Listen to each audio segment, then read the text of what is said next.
Ito tayo ng sinigang pamiso na isda. Ayan, gigisa muna tayo. Gigisa tayong kamatis, sibuyas, bawang. Lagyan miso. Lagyan na natin yung miso. Tapos yung tubig. Ito na ang tubig.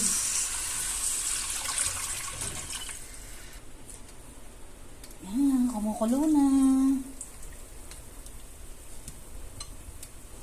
Lagyan na natin ang paasim.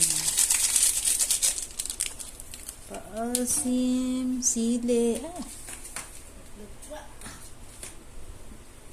Sili. Paminta.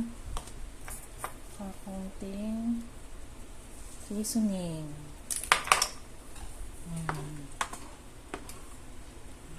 Pulo niya ulit. Lagay na rin natin ang isda. Puro laman.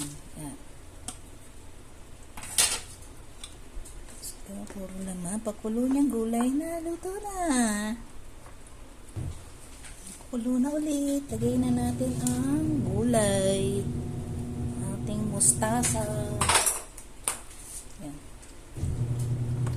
Isda na yan. Pinirito ko muna yan bago ko nilagay. Kaya ganyan ang kulay. Luto na po yan. Salamat po.